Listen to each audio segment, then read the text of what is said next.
Good evening. Welcome to the October 14th workshop meeting for Pasco City Council. We have agendas available on the corner desk over here if you'd like to follow along, or a more detailed council packet is available from the city's website.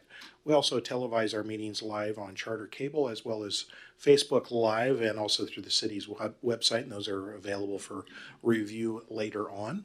And if you have a cell phone, I'd ask you to mute those so that the meeting isn't interrupted. And if you get a chance to speak with council, you'd come to the podium up here and share your name with us for our record keeping. We'd be very grateful. With housekeeping taken care of, I'll ask the clerk to call the roll. Alvarado. Present. Barajas. Present. Maloney. Present. Martinez. Present. Milne. Present. Serrano. Here. And Watkins. Here. And with all seven of us here, if you'd join us in the Pledge of Allegiance. I pledge allegiance to the flag of the United States of America and to the republic for which it stands, one nation, under God, indivisible, with liberty and justice for all. Item 3 on the agenda, verbal reports from council members. Anybody attend a meeting or event that they wish to share with council? Mr. Milne.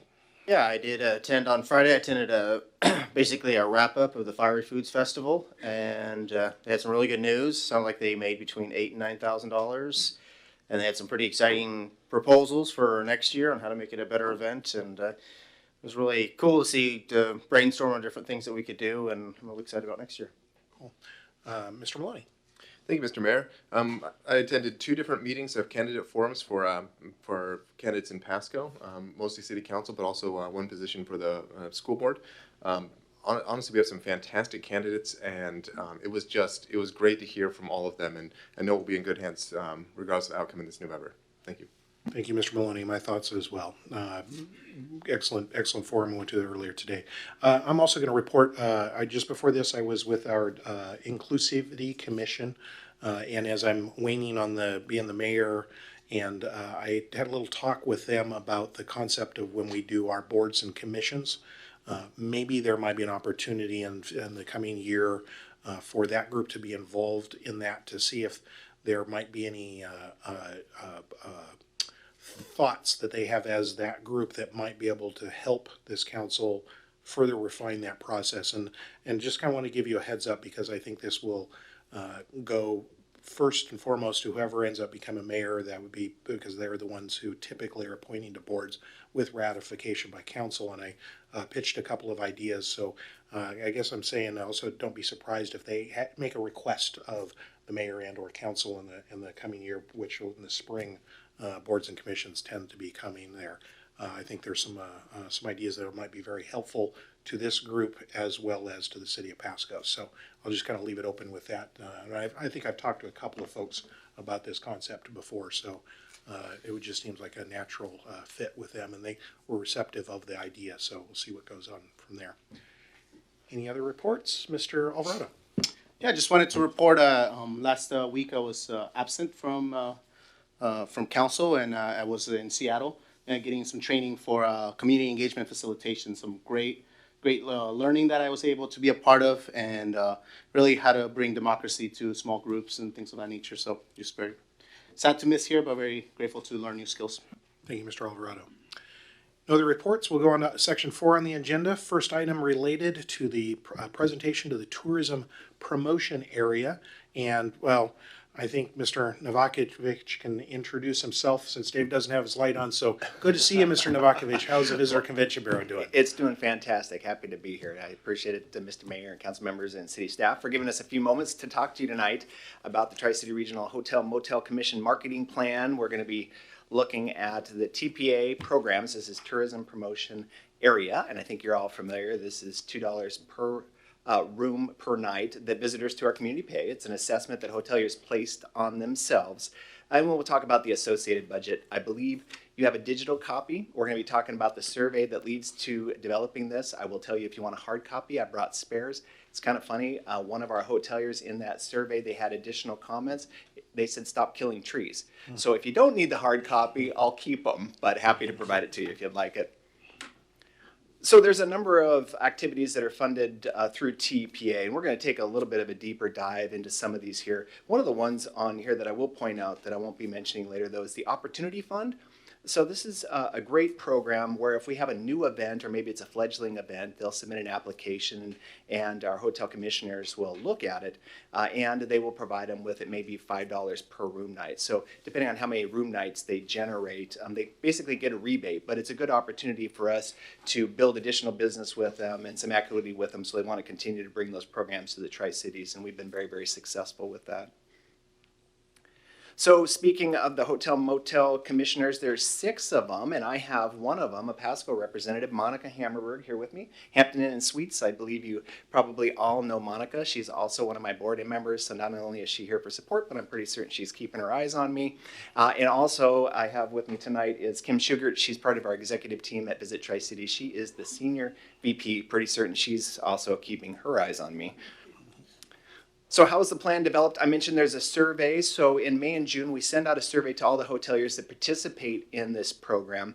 And one of the things we're doing is a self-check. So we ask them, we're looking for critical feedback. How are we doing? And year over year, we get positive responses about the work we do, which is great news because there's a provision that allows the hoteliers to vote this out so they could take this revenue stream away from us if we weren't doing a good job. So we do endeavor to be the best stewards as we can be with these monies. Then we bring these surveys results back and discuss them with the hotel commissioners. So other questions that are asked of the hoteliers is, are there particular markets they'd like to see us in, particular tactics should we be using, when's they're at need, what type of business would they like to see? And group business shows up really big. So when we take a look at the visitors coming to our community, business travelers are here during the week. And Monica, I think your hotel does really well with, the business traveler. It's the weekends where when we're filling it, packing our playfields with sports and conventions and our leisure travelers, which is an at-need time where we can see some good success for the benefit of our hoteliers and ultimately for our community. When these individuals come to our community, of course, they're spending money staying in our hotels, going out and enjoying our restaurants, taking in attractions, pumping gas, buying from our retail, generating a lot of dollars, and of course tax revenue as well that helps to provide for safe cities and beautiful communities and educated communities filled with many, many amenities for all of us to enjoy. So we prepare that first draft, we bring it back to the hotel commissioners, which they unanimously approved this year, and then per our agreement with the cities, we bring it here to you tonight. So I'm going to give you a 30,000-foot overview, but you can take a deep dive, and I'm happy to answer any questions of information that's contained in the program. Tourism outlook. This next year, we're expecting about a 2% growth industry-wide. That's what we budgeted for here in the Tri-Cities. But when you take a look at the performance of our competitors, Seattle, for the first time in many years, actually slid backwards. And we had some modest growth here. But when you look at Spokane and Yakima, both of them did pretty well. And these are 2 significant competitors for us. And when you take a look at what's happening in Spokane and Yakima both, Spokane has built out their convention space significantly. Yakima had approval for the expansion of their convention center. Spokane this year is developing a new sports complex. Yakima just had additional funding for an indoor sports facility. So our stiff competition is getting stiffer, but there's great news as we're looking at several things here in our community. One of them is the sports market and feasibility study. I'll be back talking to you about that next month with city staff, but also the expansion, the public-private partnership when we look at the Three Rivers Convention Center, something that's much needed, which will allow us to be more competitive. And we need it. When you take a look at what's going on in our community in terms of the number of guest rooms available, great news. People are investing and we're building out the hotel infrastructure, but it means we need to do more. We need to fill those spaces, and things like the sports infrastructure and other public facilities will help us to do just that. Matter of fact, if you look at this next year, we're expecting a 5.2% increase in the number of hotel rooms available. So my team, and when you take a look at this plan, there's a number of endeavors we're engaging in to be more competitive, be created, and work to fill those hotel rooms. This here, as much as I would love to read to you line by line, and I'm sure you'd appreciate that as well, I'm just going to give you a real high-level look. That top 1/3 there looks at total funding by the organization, the city. And when you look at where Visit Tri-Cities is at, it's kind of interesting that Yakima Valley Tourism actually has slightly more revenue. They've got more dollars available and less hotel rooms to fill those. And again, so competitive, but when you look at what we're spending per room, we're actually really good stewards of the monies provided for us. And there's a breakdown of that in this plan as well.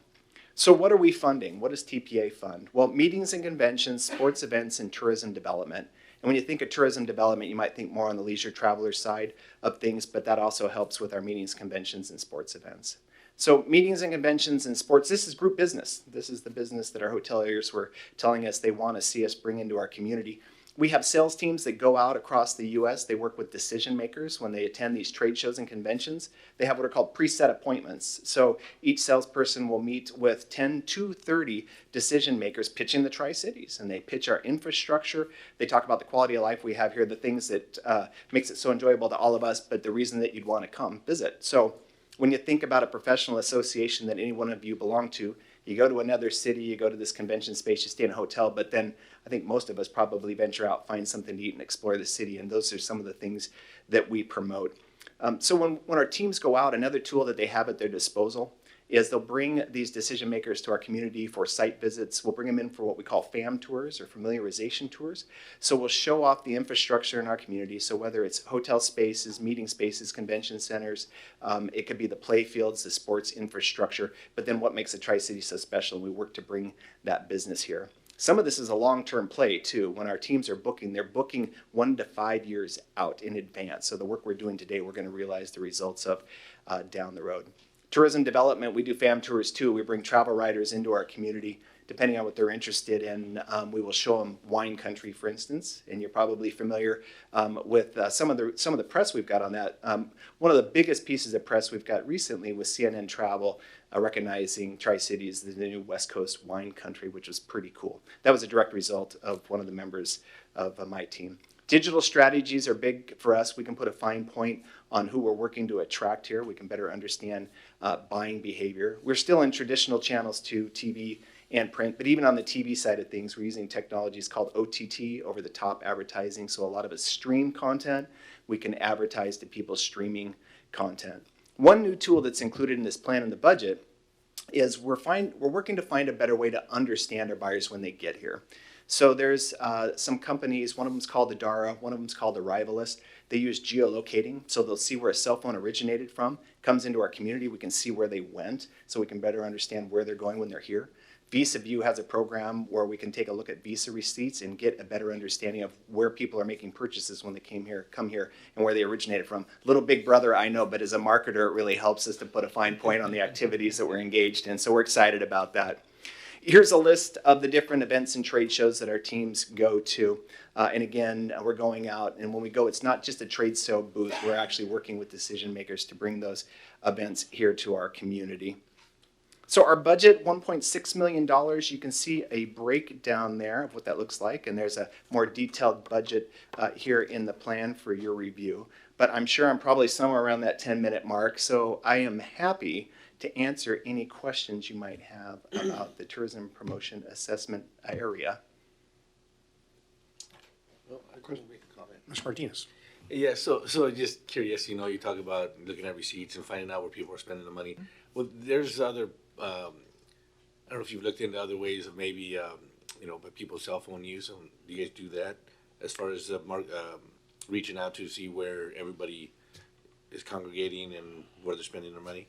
Yeah, so that the Adara and Arrivalist, they'll track cell phones, so we can really get a better handle on that, which is pretty cool. There's something called conversion zones too, and we've utilized these. You'll see us doing it more with digital technologies, where we can serve you an ad. Let's say it's somebody in Seattle, right? We serve them a particular ad, and maybe we have a specific event here, and we want to see if it actually translates into some kind of activity. Hopefully, somebody's coming here spending money.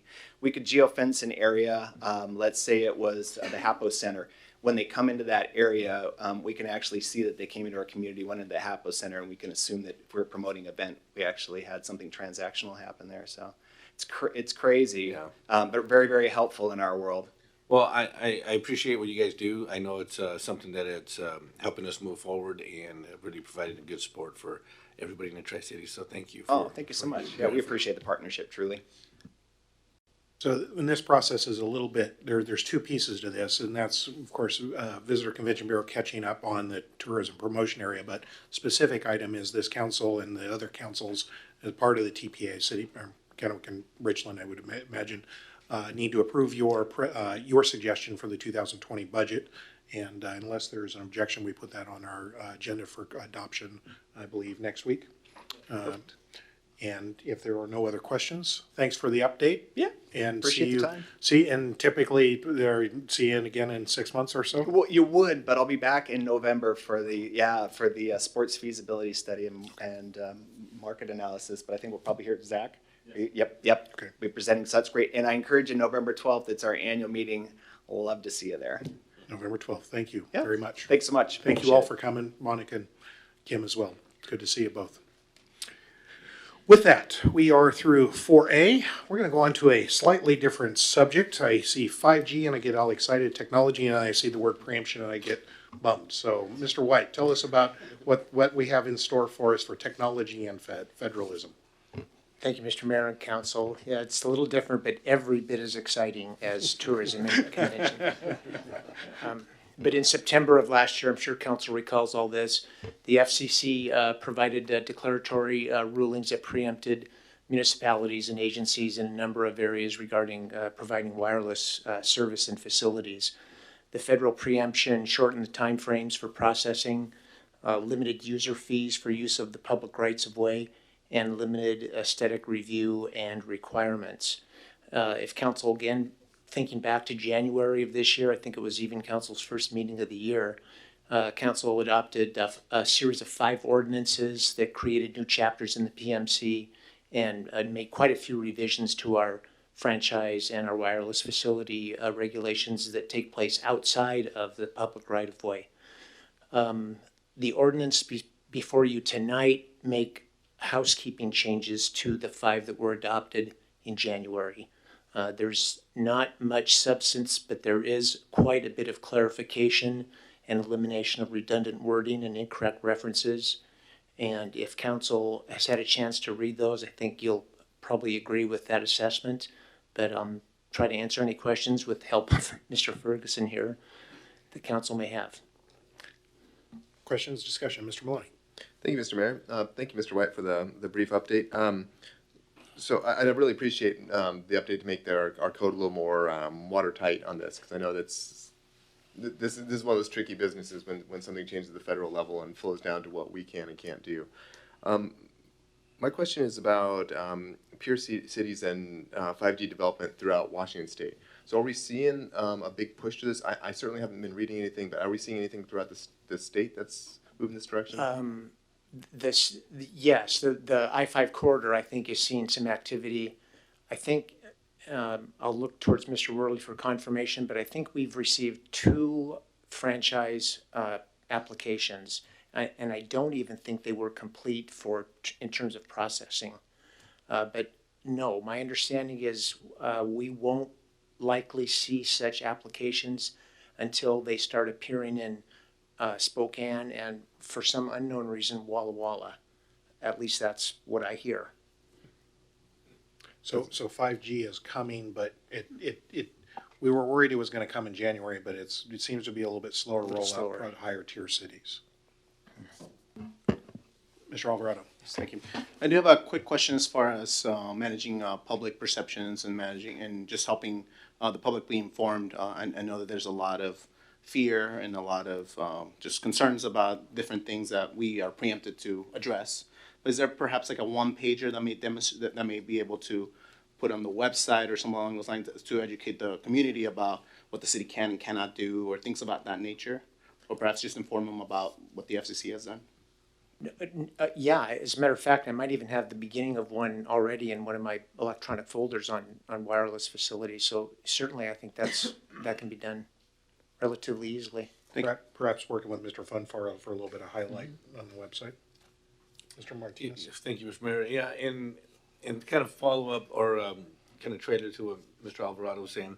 As you well know, we've had some communication from some of our community members that are very concerned about what this is going to do to us in our health. I've talked to some people who are in the IT department out at Hanford, and it's just a matter of where you're getting your sources from. I've heard people who actually work in this environment and are literally, you have to literally have your body right next to the repeater and a certain distance for it to even come close to hurting you. And that's just his opinion. And then you got some other documentation that might tell you something different. But again, I just want to communicate and, to the public that, I don't think anybody in this council would ever do anything that would even remotely, harm anybody. But again, we're tied, our hands are tied in certain areas of the state and the regulations that we're required to follow. But anyway, yeah, it would be nice if you can follow through with that, Mr. White, and maybe somehow just share some more communication on, where this is to kind of relieve the perception that this is going to hurt us in the future. Thank you. Just to augment on that too, if there is some activity going on, I'm curious what the lawn darts are going to look like out in front of people's houses. And to me, I think it's going to be more of an aesthetic impact on communities, and because these things need to be in a smaller, they're not as spread apart as cell phone towers. So when there's a post suddenly instead of somebody's lawn because it's in the right of way, I think that's when we're going to hear the other area we're going to hear it most. So if there are any pictures of these things being built, I think that's probably would be most helpful for us. Thank you, Mr. White and council. So that's going to go on the agenda for clarification. And I understand too, this is a dynamic environment, and if there needs to be updates to that, I think the council is going to be receptive to playing this as tight as reasonably as we can at a community level, so that we can understand the impact. With that, we'll switch subjects. We're going to talk about a giant local improvement district. About 1,000 acres is potentially what we're talking about, Mr. Worley? Yes, thank you, Mr. Mayor, members of council. Tonight we are going to look at a presentation on a sewer trunk main LID project. Council may recall a presentation earlier this year where staff came and gave a presentation on how we're going to be looking at sewering that area. Since that time, you may have recalled we've finished the Harris Road sewer project. We've had several meetings with the Broadmoor area property owners, and we have a lot of support for moving forward with the sewer LID. So tonight, City Engineer Dan Ford is going to provide you some detailed information about the formation of this upcoming LID. Mr. Ford, good to see you. Yeah, good to see you, Mr. Mayor and Council. So again, as Mr. Worley had mentioned, this is a continuation or an update on where we currently stand with the Northwest Area Sewer LID. An exciting project for us all, an exciting area for sure. And we all know that there's properties being auctioned off, I believe a month from today, as a matter of fact, that some of this will be adjacent to. And so what I wanted to do is basically walk down this. I've got two slides that are identical on the picture, but there's information on the left-hand side that I thought I'd walk down through with you to try to give you a little bit of information as to what we're talking about when we're talking about this LID and the associated costs with that LID. And so what I've got here is I've got the LID as we currently have it in three segments. Segment one goes from what would be our existing Harris Road sewer all the way up to Burns Road. And that comprises of a 30-inch sewer, trunk sewer, and a 21-inch trunk sewer to get up to that point. And then segment two takes off from that point, follows the low point of a ditch at that point. We've actually selected the actual low point. That can be adjusted somewhat and gets us over to Road 100 or Broadmoor at that point. Picking up some of the work that was done with the Columbia Terrace development and whatnot on Broadmoor. And then segment three takes us up to what I believe is an extension of Desiree. If you were to look across more to the east of the city, and will get us all the way, as the map shows, up to our more northerly boundary. In that area, we've got 6 properties that are part of this LID boundary. And the costs that you see here are associated, first and foremost, with each segment, totaling $5,525,000. That is for design and construction. Again, these are estimates at this point in time. And then what we've subtracted is what we believe would be the city's contribution, which would be the upsize cost. And that's for each segment listed on the screen there. coming up with a net LID design and construction cost of $4.555 million. And then there are other costs associated with doing the LID. Those costs are the 3% LID financing costs, the interim financing, and the establishment of the escrow. That, including the 10% LID guarantee fund fee, brings the grand total of the project itself up to $5,910,000.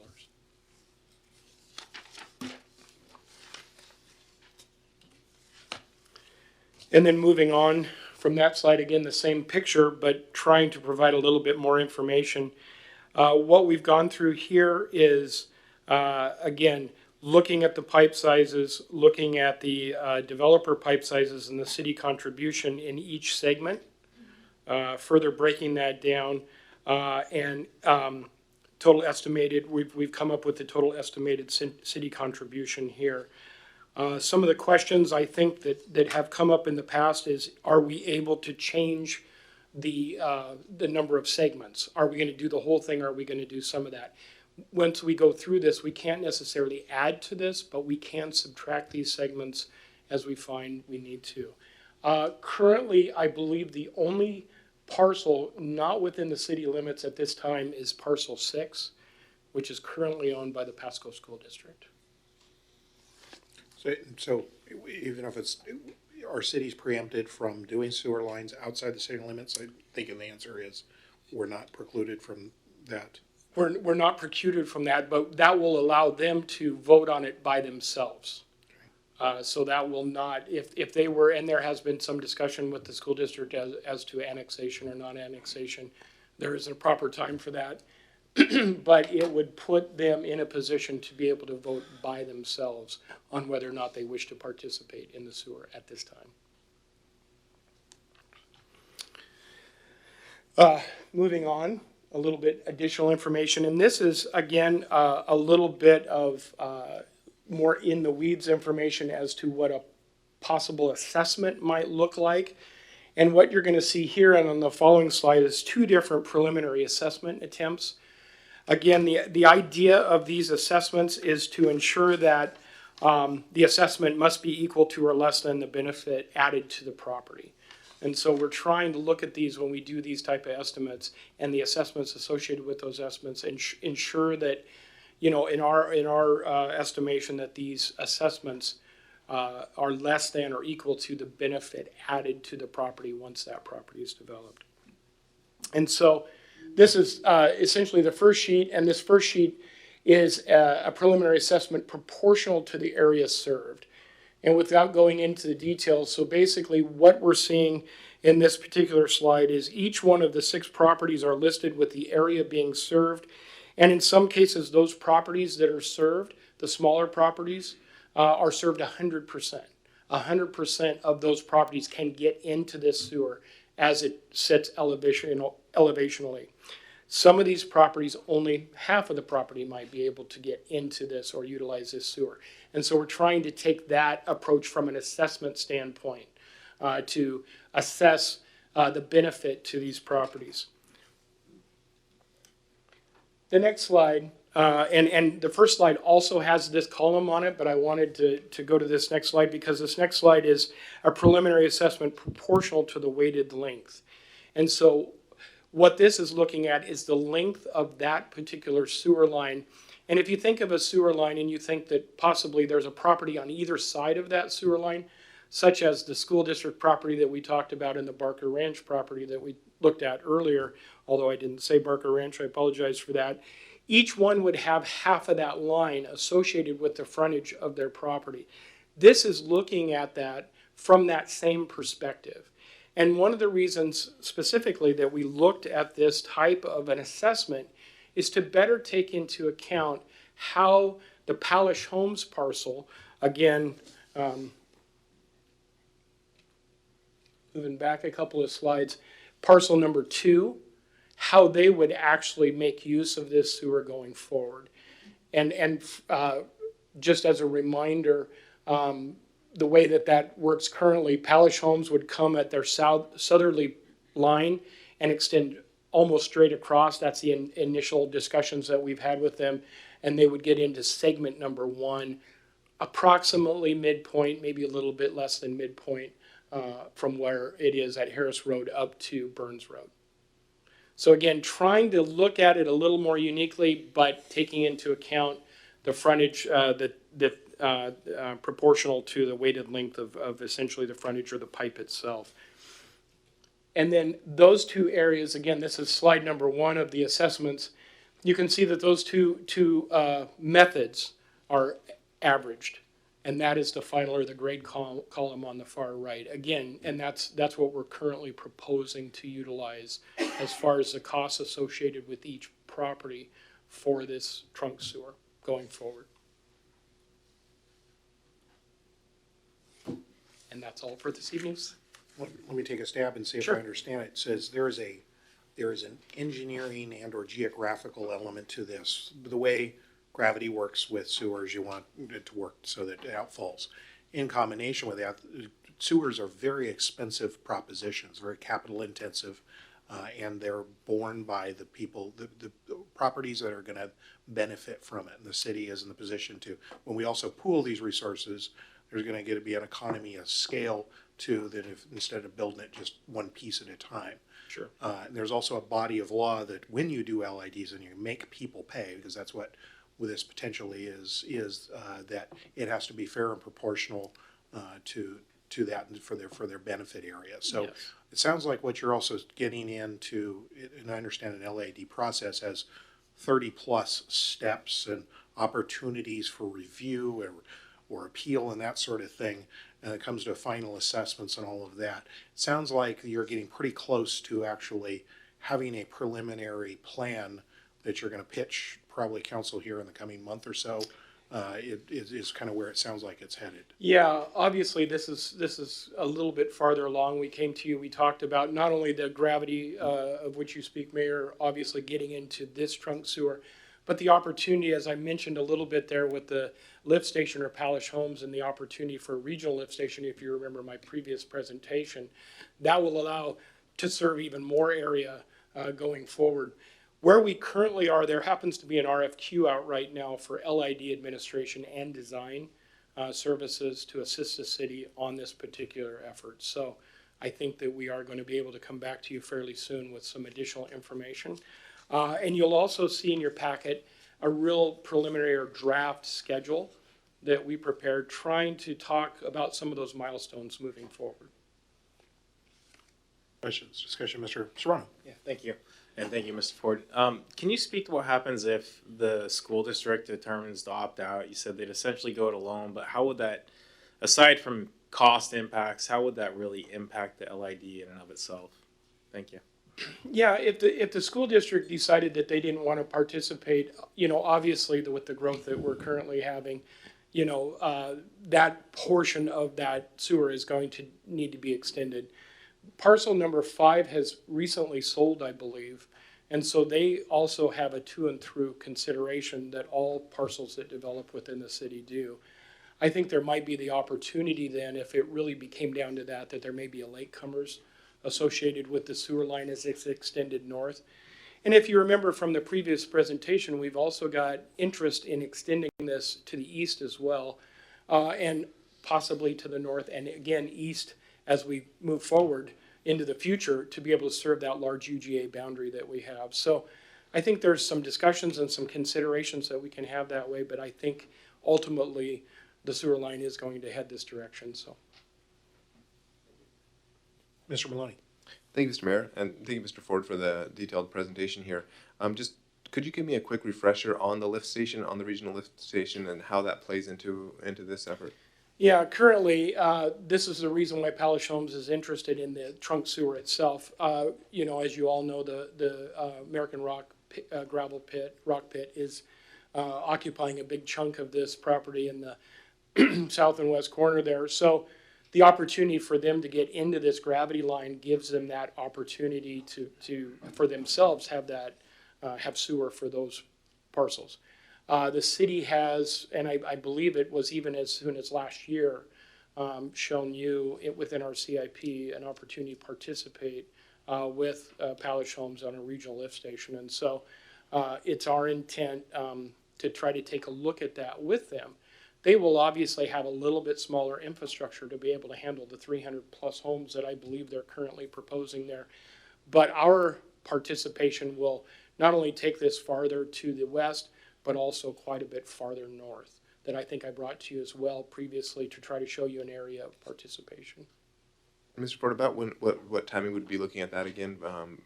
What time would that be brought in for council? Early next year, mid next year? Yeah, the tomorrow? regional lift station, again, it is all hinged upon or ability to get into this part of the gravity sewer. So it'll all be upon that. You're probably looking at not next year, but I would think by the time this sewer is done, it'll be the following year. Thank you. Mr. Alvarado. Yeah, just a quick question of clarification. I think I got it, but I just want to make sure I understood the assessment method was special benefit analysis versus the mathematical. Is that correct?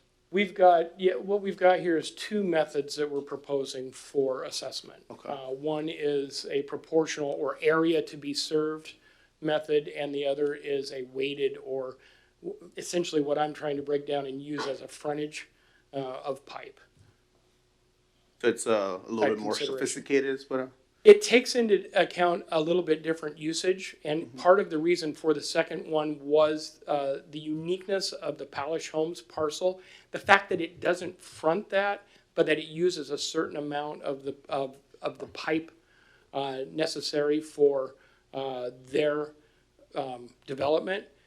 Currently, there's really not many options for Palish to be able to get into sewer unless this takes place going forward. Gotcha. Thank you. So with that update, I think you're also, you got a council who's interested, since this is such a big chunk of property, and an opportunity to do it as one big chunk instead of smaller, probably more expensive little pieces.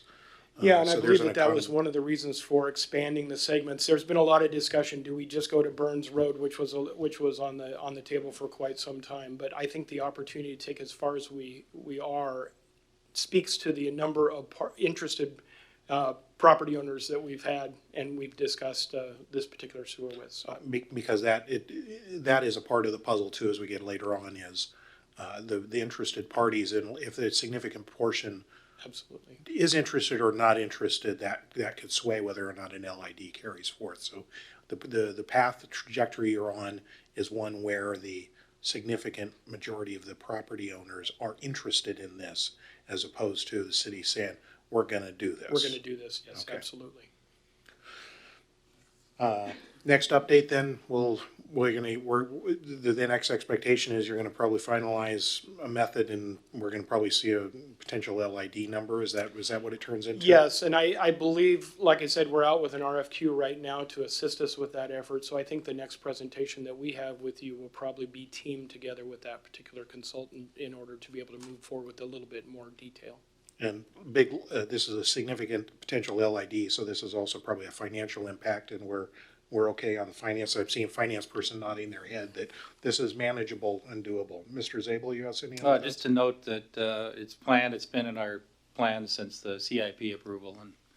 And I also note that this particular segment starts to set us up for the future UGA growth area as well. So we have sewer ready and available to go into that and avoid some of the less dense developments we've seen in other places. Good. Thanks for the update. We'll look forward to the next update.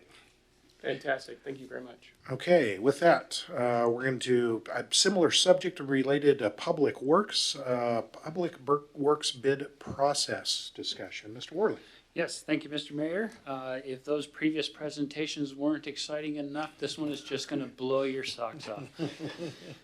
Tonight, we're going to give you a presentation. I know that in a recent meeting, we did a bid award on a project, and there were several questions from council about, questions about what can we do during bid processes and all that kind of stuff. So we thought it would be a good idea to come to you tonight and give you an overview of what the public bid process looks like compared to what some of the bid process some of the private companies tend to go through.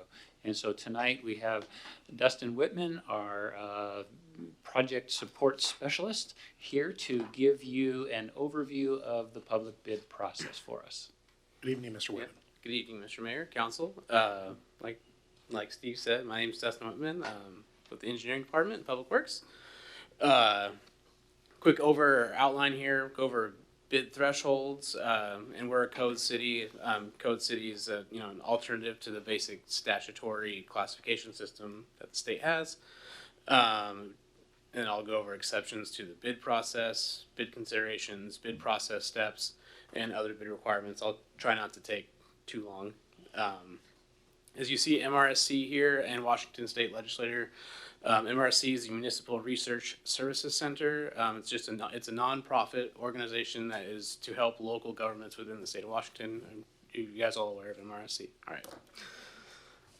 They're a great website for council members too. Yes, it is a website that I use consistently and constantly to make sure we're following rules, regulations, and things like that.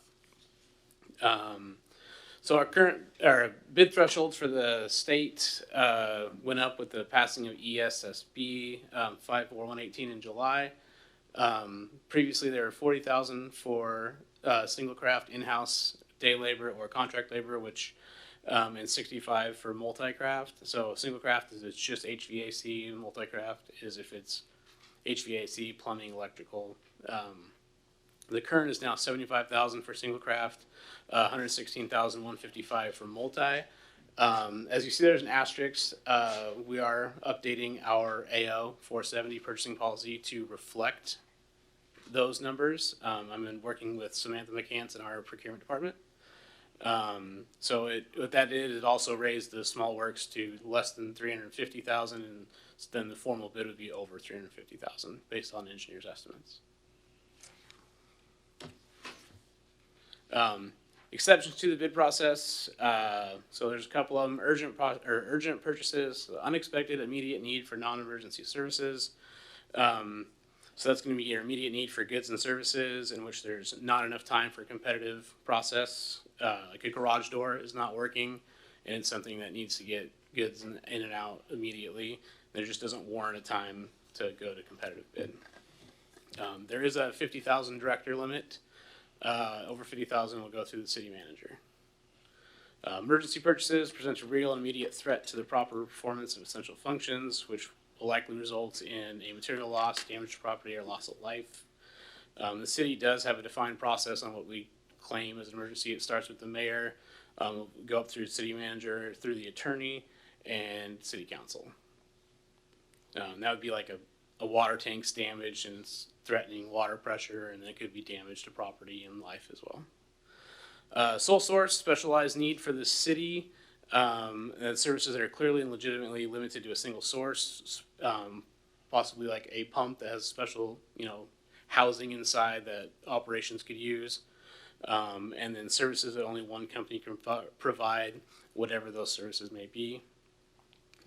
Government to government, it's an interlocal agreement, essentially is what it is, or piggybacking. If another city provides maintenance services to our city using its own forces is a good example. Currently in the next workshop, there's an ortho mapping GIS that'll go through for ordinance would be a good example of what an interlocal agreement or government to government would be. Bid considerations, things that go into the bid process prior to the bid going out. Preliminary design, your engineering phase, right-of-way acquisition if there is some. Sometimes we already own the property and we don't need to go to right-of-way. Engineer's estimate, which is the overall cost of the project. This amount will help designate which route we need to go, whether it would be small works, day labor, in-house, or out to an actual bid. Evaluating the bid climate, timing of the bid, depending on when the bid goes out. If we were putting a big bid out in the middle of July, it can tend to get higher numbers than if we were to go out in January due to construction being busy. And the duration of the bid is generally 2 to 3 weeks. If we have certain types of funds or grants that project it to be longer, we've had bids that are out 4 to 6 weeks. Impact, we do look at current ongoing projects for consideration. If there's another construction project going on that would interfere or hinder any type of, time. Citywide events, if there's an event going on at the Havel Center or the Lamson Marathon, things like that, or Lamson Cable Run Bridge, I'm sorry. If, we look at traffic to make sure that things aren't going to flow, and we like to due considerations with emergency services, you know, make sure that the fire and the police have a place to go and get to things as needed.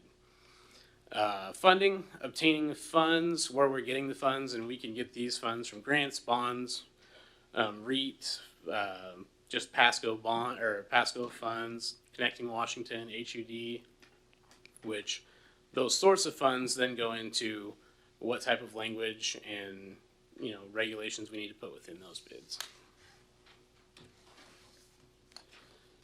So I'll give you a kind of a brief overview. These are documents that we put within our bid documents. Advertisement is just kind of an overall summary of the project. Deadline, project description, estimate, pre-bid meeting, you know, like a walkthrough site visit if it's needed, and then where to obtain the documents, and then any, you know, who to ask for additional questions.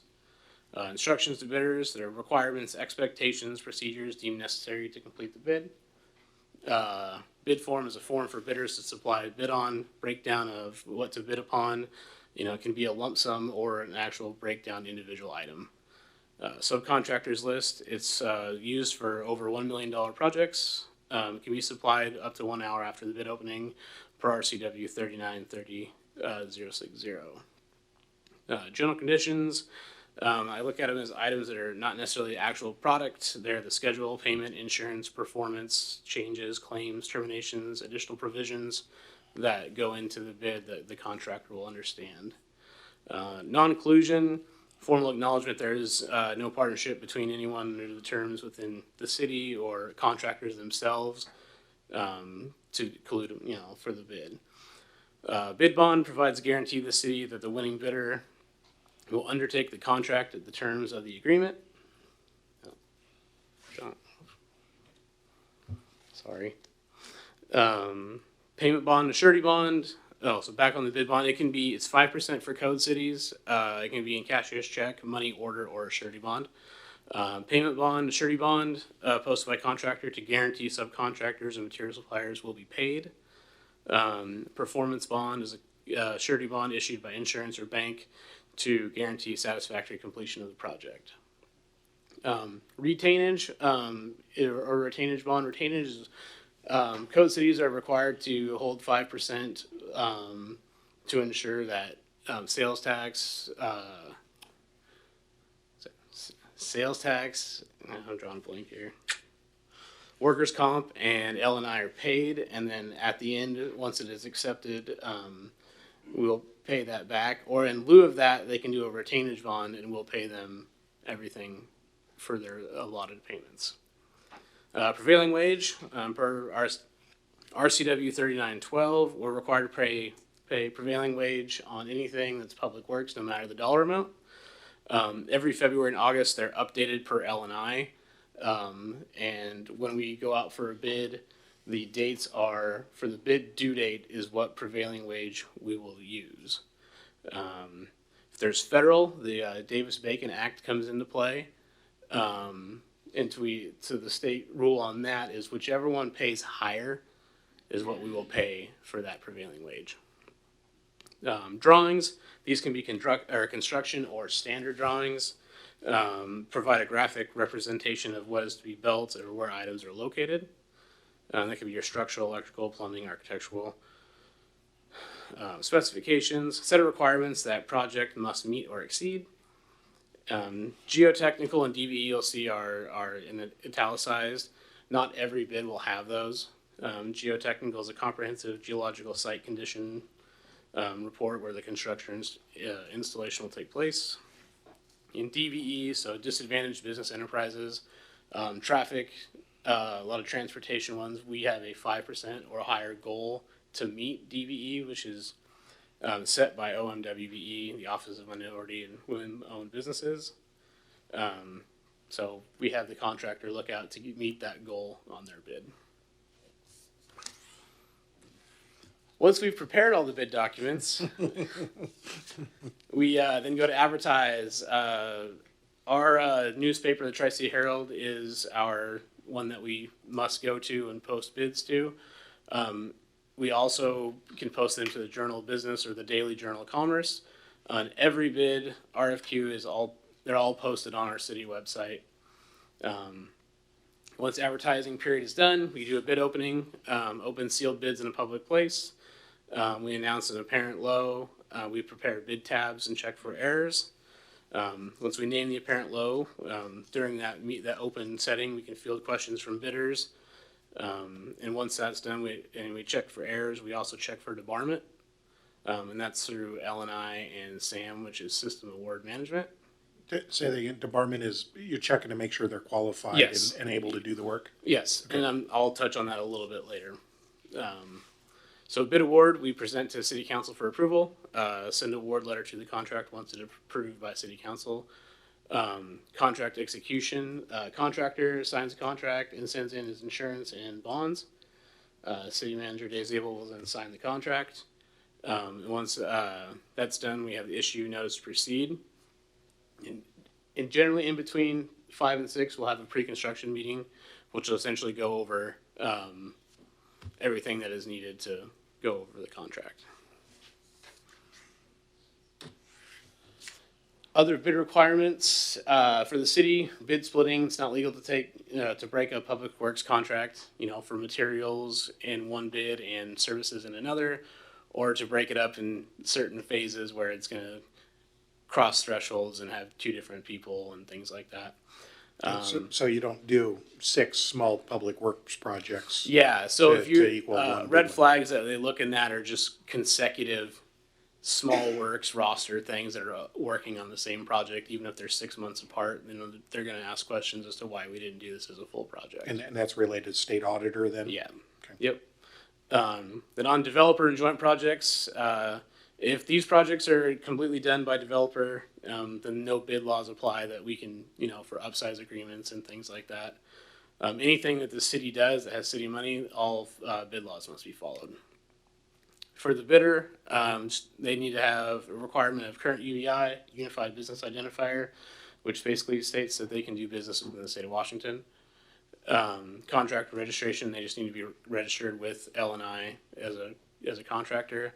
And then kind of what we talked about a moment ago is not be disqualified from bidding on any public works. So if you don't mind, go back just a second. Yeah. For a completely died developer, so would this be a tangible example? We were talking about a big giant LID process with sewer. It's probably not something a developer is going to do, but say a developer in a housing development, they might put the street out, and as long as it meets city codes, would that be something that they go out and do all the contracting and paving for, and then submit it to the city to take it over? Would that be an example then that we don't have to use the city standards for bidding process? That is correct. They can bid it out themselves. They can hire any contractor they want. They do not have to follow the same bid requirements that public agencies do. And there's some advantage to that. The cities can work with those developers to do it, and sometimes cheaper than the city could. Yes, just as we talked about earlier in the previous presentation with the LID and the upsize costs, sometimes it's easier for us to partner with the developer relative to that, and they can get the sewer constructed. And if they're doing it on a private development, they can do it without having to pay prevailing wages and all that kind of stuff, and then they turn it over to us. No, in fact, what I said, maybe actually that could be that thing could be an example of where some money could be saved if it's done exclusively by non-city entities. I believe that is correct. I appreciate that. Yeah, not a problem. And so that was the last I had. Any questions? I'm sure there's probably lots. So we're here at council, we're on 4 with one of the 2 bullet items, and that's part of a 6-step process. So when we see something and council is approving it, a lot of this is related to practical experience of when you were doing public projects. All of these safeguards and administrative nightmares have to be there because they got built up over the years, and that's the way it's done. Okay. Mr. Maloney. Thank you, Mr. Mayor, and thank you so much for the presentation.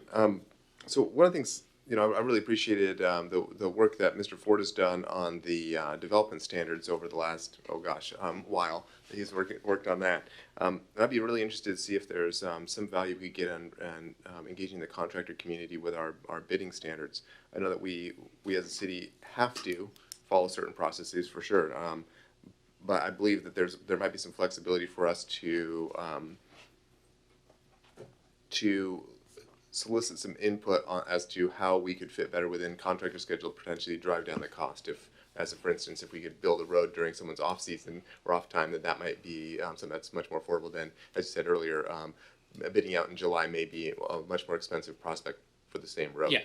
So I'd be very interested in seeing what we can do for that. But I really appreciate the additional information, kind of given the overall picture, not just that little slice, as the mayor said, that we get to see as council. So thank you. All right, no problem. Mr. Alvarado. So, thank you. I was just writing my my thought here. Thank you so much for the presentation. I think this is definitely illuminating. We kind of walked into a council meetings for 2 years now, and so it's always good to add to our knowledge. I'm curious if the city has done any kind of education to the community as far as doing business with the city, perhaps through workshops, something along those lines, like opening up to the community and say, hey, developers, or hey, folks who want to do business with the city, this is our standards, or this is how you step by step can go, so that a small contractor in the community can have at least the knowledge of what it would take if he wanted to move in this direction. Just curious if there's anything like that in the city. I don't believe, and maybe some others can correct me, but in the time that I've been here, haven't seen anything where we actually go and reach out to others. Most contractors are on lists that they get notified each time any public agency that they're interested in working with get notified. A lot of contractors in the area are on our MRSC Small Works roster, and so they get notifications at that time, and then they apply through AGC and other professional organizations to get notifications for when we put stuff out. But I'm not aware of any active. And I'm not sure if that's entirely appropriate for this process, but perhaps in general, folks who want to interact with the city. That's, I guess, more my thought. And perhaps this may or may not be the right approach. I've seen other jurisdictions have some form of interaction in that way, and folks feel more willing and more ready to want to increase their capacity of their businesses because they know they can go for these bids. Just a suggestion, I guess. Yeah, if I could jump in just a second. I think Public Works Department has done a pretty good job of, when they're working with contractors, qualified contractors, on a project that would fall within the limits of the small works roster, which was 300, now is going to be 350. But I've done a pretty good job of making sure those types of contractors we have around town are on the MRSC list. MRSC kind of manages that list for jurisdictions in the state, unless a jurisdiction decides to do it on their own, which is a lot of extra work to maintain that list. So I think from that perspective, Public Works doing what it can as far as formal bidding. Obviously that has its own requirements. But I think, council member, I think what you're referring to is that, and I've seen some, matter of fact, I've seen Tri-Cities Chamber conduct I guess a seminar, for lack of a better word right now, or a workshop with smaller business owners on how to contract with the cities, how to contract out of Hanford, those type of things. And that's certainly something we could participate in, so that, some of our, maybe they aren't going to be a construction contract, maybe it's janitorial service, or it's they supply a product that the city utilizes or something, to kind of get in on the chain and figure out a way to be able to contract directly with the city. I just going from memory, and it's been 10 or 12 years ago, I think there was either significant change to the way the small works projects worked at a state and or MRSC level, or that we did as Pasco, in which there was an invitation to the various contractors, because it was a significant update. And I think I even recall some chamber involvement in that too. So it has been done in the past, but it's tended to be when the environment, this whole sea state changed significantly, was my recollection. And but it sounds like boot camp opportunity still might be there as an opportunity too. Other questions, discussion. So this, and I'm recalling us remembering our particular part of that process and fitting in with that larger picture, and overwhelming us with all of the different requirements. That list, I'm sure, of requirements also gets bigger either every year or after somebody tests the system and finds a new fault that needs to be tweaked in it. It's an ever evolving process. Yeah, and there's like certain language that comes in with grants and things like that is you just make sure that all the language is in there to make sure we're covering all our bases and, just to keep those things up to date. And all of these are intended to be fair and reasonable Yes. and as efficient as one can be in a government administrative organization for a public project with public We're going funds. for competitive solicitation to get the best price for the city. Thank you for that's perfect candidate for a workshop discussion to show us how things work. We really appreciate it. That was the most detailed I've seen in my years on that, so I appreciate that too. Thank you very much. I was honored to do this. Mr. Mayor, Council, thank you. Thank you. With that, still a little bit of we're bridging a little bit public works. Now come on up, Mr. Kubelik. We're talking, I'm trying to bridge here between a public works project and also recreation too.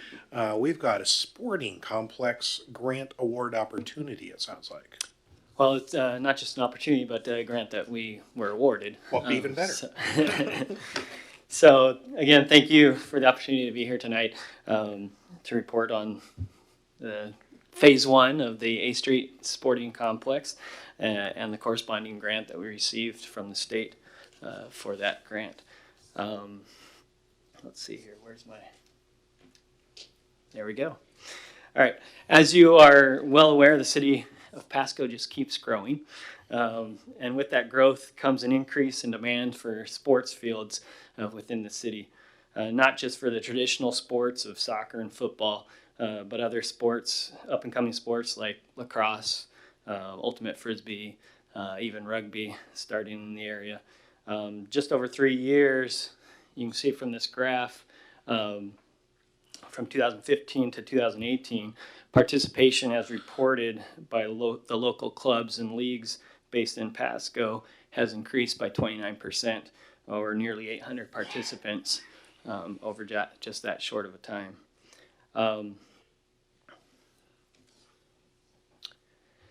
You as a council are aware of this increasing need, and for that reason included expansion of sports fields as part of your council goals.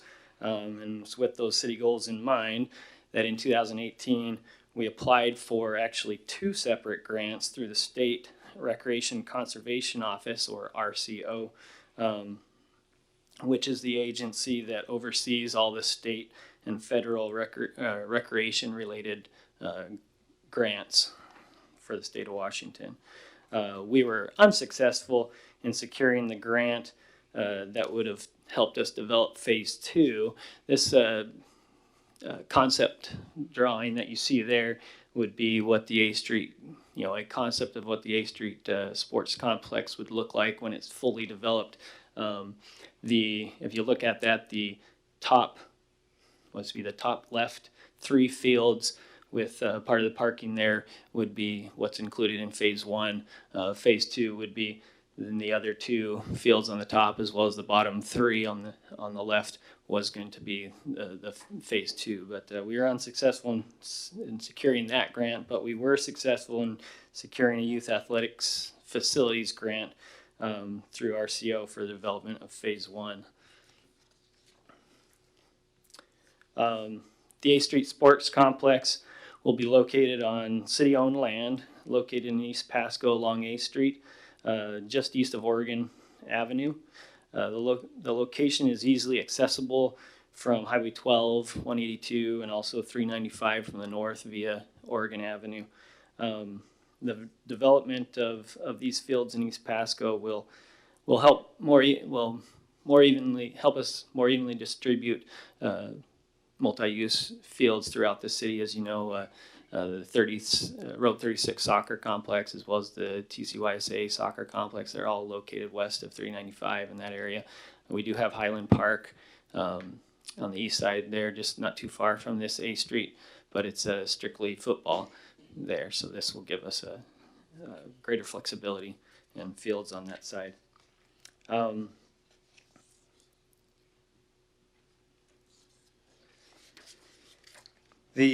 Taking a closer look at phase 1, it'll include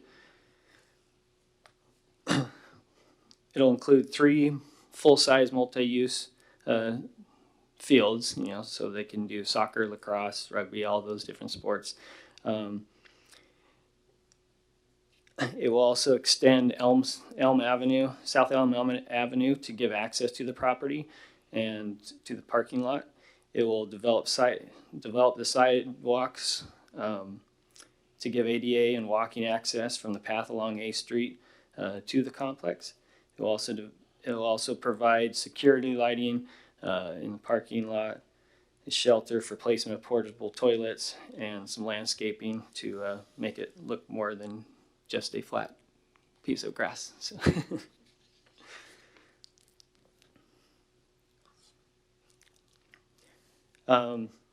So take a look at the budget for the project. The total project cost is just over $570,000. In the spring of this year, we were pleased to see that we fell within the funding to qualify for the MAX award for the youth athletics facilities of the $350,000. And that will cover just over 61% of the cost of the project, making the city's contribution just over $221,000.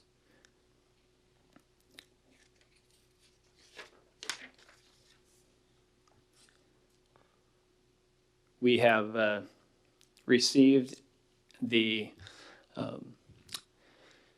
signed agreement with RCO, so we just received that about a week and a half ago. So now we have the go-ahead to start moving forward with this project. With the bid process, probably. Yes. Which we just learned about. Securing, first step is the RCO requires us to do a cultural resource survey on the property to make sure. So we've already sent out an RFQ for securing a consultant to do that cultural resource survey, and we're working on going out to RFQ for the design and that process. So. And if people are not knowing where Elm is, if people are imagining driving south on Oregon Street, crossing A and a little bit farther east. Yeah. It's like 2-3 blocks east of Oregon. A big soccer kick away from Tommy's, so to speak, there you go. to the east would be where there used to be some buildings, if I remember right. Yeah, there was one building there. Old packing plant. Old I meat think it was packing abated, plant or something that the city actually demoed that building year and a half, 2 years ago. And so this is planned. We've got money to go build 3 fields, but there's room in this area for potentially up to 10. Yeah, fields this phase 1 will occupy approximately 8 acres of what in the end it'll be about 28 acres. And so if we look at it from a perspective of the stuff out of Road 68 is 14 fields, this is potentially 10 fields. So it's a similar scale size when built out of what we've got in the Road 68 area. About 10 acres less than what's out at. Okay. Mr. Martinez. Thank you, Mr. Mayor. I am so excited about this. And I'll tell you, when this first came about, when the package came out, the first thing that came to mind is build it and they will come. Well, they are here. Okay. It's not build it and they will come. They are here already. And we're behind in building these things. And it's really exciting that we got the funding for this first phase. And as I was reading through the packet, I understand that we really don't have quite the budget to pay for it all, or to pay for all this soon, but that we would, with the revenue it would be making, would kind of supplement until we get to the budget that it was actually supposed to be in next year. Is that correct? Like as far as when it was budgeted in the CIP, or? Yeah, from what I was reading the package is that only a portion of what we were going to put into it was budgeted for this year. It came a little early. Mr. Brackeye or Zabel's got some lights on? Yeah, we'll include dollars in the supplemental budget to flesh it out. So we'll construct that all as one phase. Yeah, and as I was reading, I also noticed that, with the revenue that might be coming in can help supplement until the actual budget falls in line with at the right timing. Is that correct? Yes, sir. Typically what we look at with revenue for rentals and leases of these spots, various athletic organizations using long-term leases on this really helps offset the long-term maintenance costs and operational costs. And I think that's what we were alluding to in the council report at that time. Well, it's exciting to know that once it's built, is gonna be probably overutilized already, you know, as soon as we build it, but it's exciting, and I just think this will be a catalyst to just, you know, keep going with the phases that we're planning for, and I'm excited for what it's gonna do for that part of town. I think it's really gonna build, it's gonna bring more business and new buildings, and just vitalize the whole area with, and the excitement for the community in that area is gonna just build nothing but positive things. And that's what we're hoping for. So And that is thank you our very hope as much. well. I mean, again, I think the area and the population and everything is just right for use of that. We have lots of organizations that are asking, okay, what else, you know, what other fields Right. do you have? We're like, well, right now we have the ones we have, you know, and we just, as you know, a year and a half or so ago, purchased the property off of Road 48 from the schools, and there's one little area there that was developed that has grass, and we put some soccer goals out there and have started renting that, and it's getting used like crazy, you know, and we they're always asking for more time, but. Well, thank you for your efforts in this, and looking forward to seeing that new development come out over there. Thank you. Mr. Maloney. Thank you, Mr. Mayor. And I'll echo absolutely Mr. Martinez's excitement. I think this is, I was hearing from one of my coworkers, I don't think he lives in Pasco, but he's one of the fledgling rugby players that are coming up and starting to develop a presence. And he asks me frequently, like, okay, what fields do we have? What other lighting can you get for us? We have lighted fields, and just more and more. I know the demand is very heavily there, and this is obviously just a piece of it. So what other opportunities may we have for further grant opportunities in the future? Are we going to be able to continue going back for more for phase 2 and 3 and such? Yeah, I mean, if depending on what our goals are as a city, as an organization, you know, they're with the state grants. They're on a 2-year cycle, and so like I said, we applied for these in 2018, and you get awarded the next year. So come this next spring, there is opportunity to go back and apply for additional grant funding for additional phases if that's what we were looking to do. And if the timing's right and all that for us. There are some restrictions, you know, put on the land and the use if we do receive the state grants. You know, this phase 1 that we're receiving this grant for basically now is always and forever to be a soccer, or not soccer, but multi-use sports field area open to the public. And if we were to want to change that, we would have to replace that land with other equivalent land somewhere else because of that.